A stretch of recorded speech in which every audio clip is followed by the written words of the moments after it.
When my husband and I decided to open our qualitative research business some 30 years ago, one of our first clients accused us of doing this so that we could write off our tech toys. Yes, my name is Patrice Wooldridge, and I'm addicted to tech toys. I'm the kind of person who so very long ago saw the iPad being introduced and ended up with one of the first 300 shipped. This is just to say that trying new tech toys is in my DNA.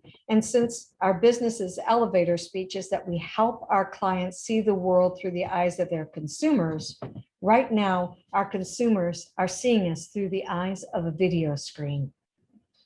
So first, let's look at a little history.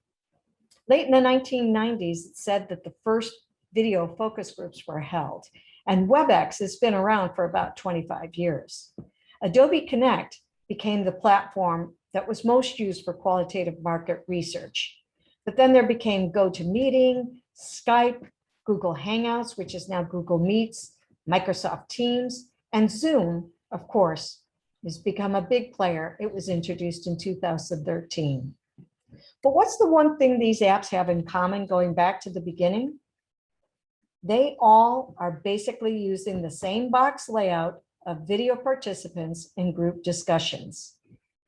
So I'd like to do three things in this short talk. One, examine some basics to consider when you're hosting a video conference.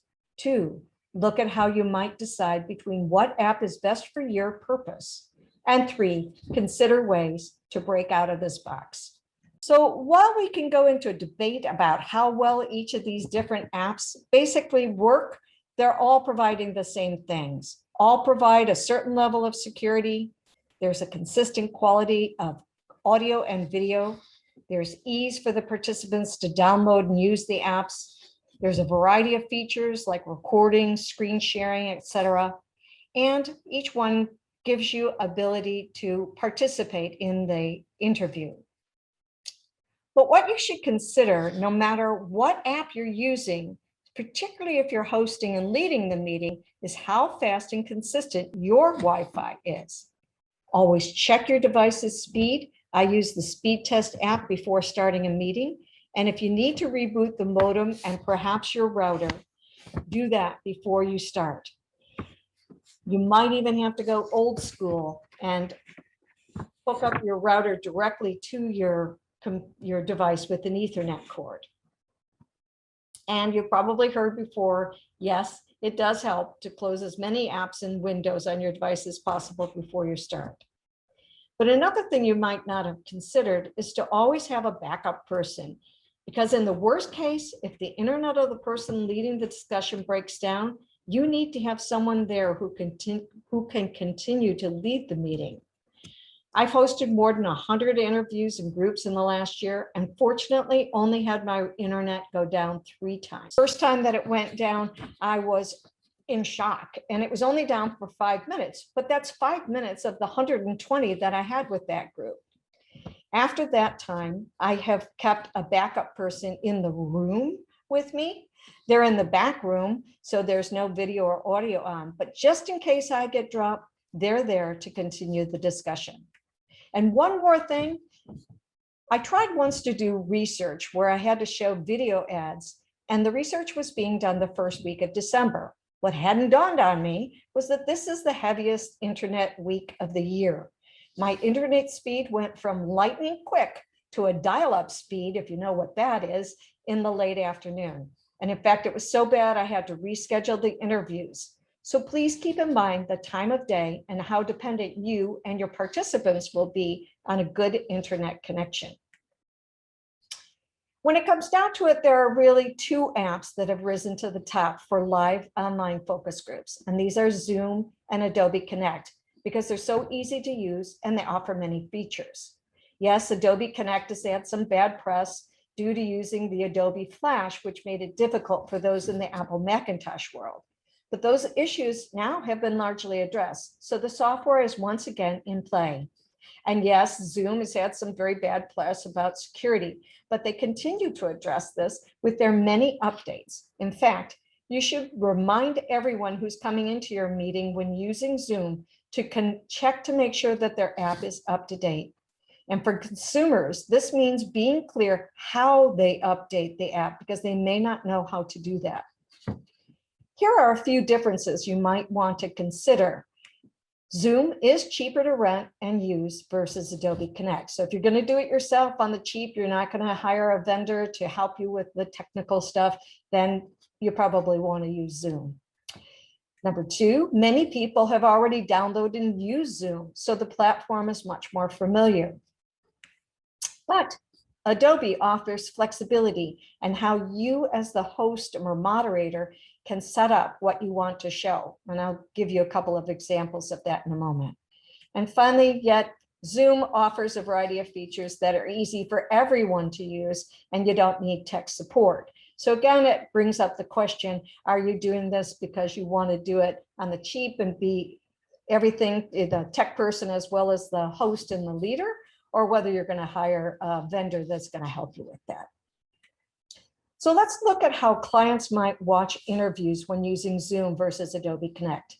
If you have the viewers come into the Zoom room, they will show up as a participant. And you can see here that I have circled the participant down here because the number of people who come in doesn't always match the pictures on the screen. And I've had in a delicate conversation, some of my participants ask, who are all those other people in the room? So it can be uncomfortable for them. Then in addition, there's no easy way for the clients to chat because you can see here, if they hit the chat window, the chat's going to be seen by everybody if everybody's chatting with one another.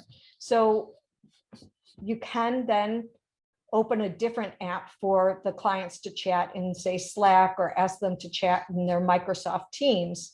And I've even had them send me text. So if there are additional questions, they can easily get it to me. On the other hand, if you use Adobe Connect, they use a system called pods. These are independent windows inside the platform that you can use to show video, chat in, or whatever you'd like to share. So notice here the setup where the video, and this is the only thing that the respondents see, is right here on the left. But over here on the right, you can set up a whole set of pods that only the people who are the viewers or the clients can see. And in this case, they can have their own private chat, and they can even have a chat where they can send additional questions to the moderator. But the world does keep on changing, and there's at least one vendor that offers Zoom where the clients come into their own Zoom room and they can chat in their own chat, watching the discussion. So there's no risk of the research participants seeing how many of them there are watching this or seeing their chat. In addition, this vendor, as well as several others, offer the option to place track marks into the videos. You can place track marks into the videos and machine transcripts after the groups are completed. You can get human transcripts for an additional cost, but it gives you, in addition to this transcript, a simple way of editing so that you can easily pull clips and send those off almost immediately after the groups are over.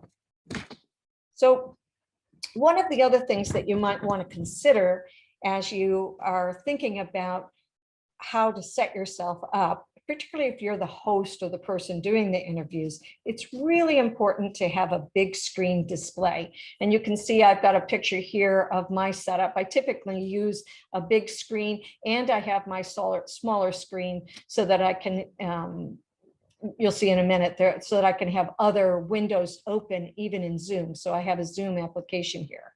And it's only been recently, actually, that Zoom allows you to share your screen. So this is me sharing my screen, but also open it up so that I can see all the participants who are in my discussion.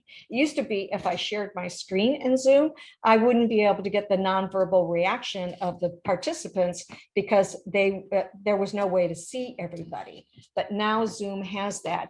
And one of the things is that Zoom consistently adds more features. And that's the point about making sure that you updated your Zoom, but it's really interesting to see all the fun things that they've added even in just the last year. So I wanted to spend just a few more minutes about a variety of features, talk about whiteboards, breakout rooms, and additional cameras. This will go quick.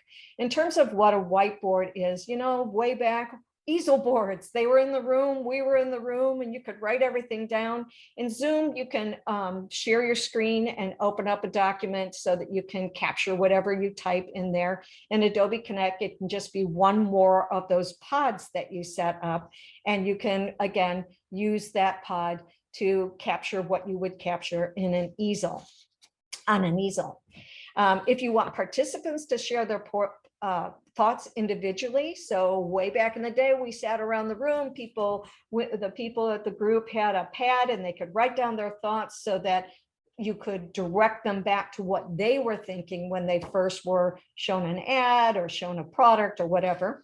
You can do that as well. You can have them open up the chat, and you can have them send the chat just to whoever is leading the group so that nobody else sees it. And this is done in the same way, basically, in Zoom as well as Adobe Connect.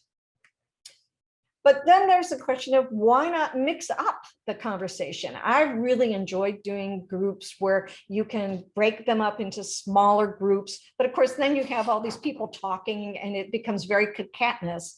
Now with Zoom, you can have breakout rooms. So if I had 9 people participating, I can put 3 groups of 3 and have them work on a task and then come back and present that to the main group. But remember, if you do this, you have to be very clear about the task. It's imperative that you clearly describe what you expect they're going to discuss or do during the breakout room. And as a side note, you can drop the directions into the chat window before opening the breakout rooms, and the chat will still show up in everybody's breakout room. So that's just one thought about how you can change this up.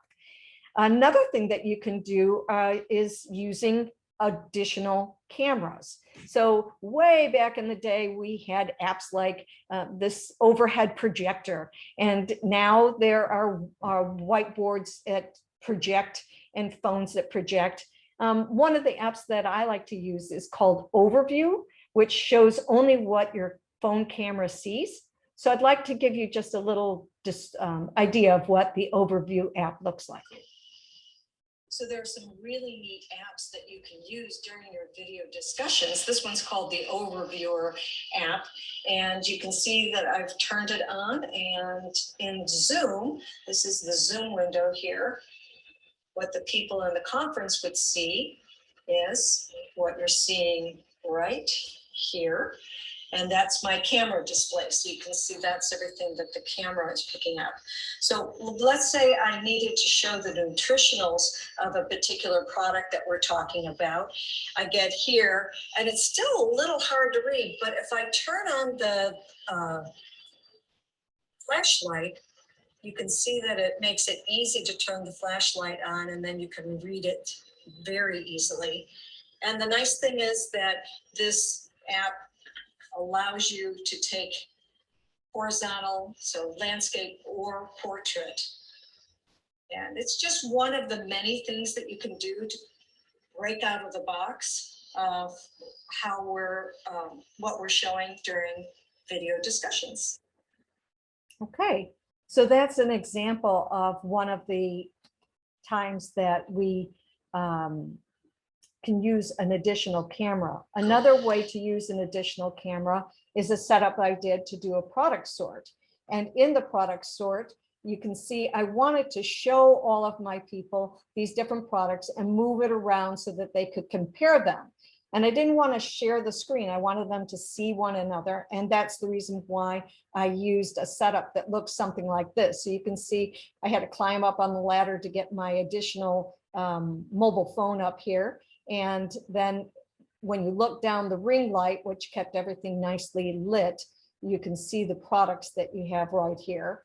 And I made sure again with that big screen display that I could see everything that I was working on, even though my respondents, again, were only seeing what you see here in this Zoom display here. So maybe that's a little complicated, but the bottom line that I'm trying to express is that you can use a variety of different cameras and add displays that give texture throughout your focus group.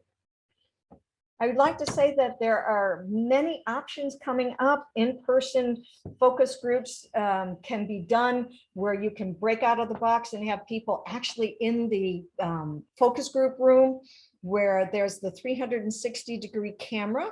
So the person leading the group and the clients viewing it can be offsite, but the people in the room would be able to touch, feel, taste things. So you can be bringing in food for them that they can then put their reactions into the chat window and have this conversation. And again, some of these really cool 360-degree cameras are nice when you're having it actually in person.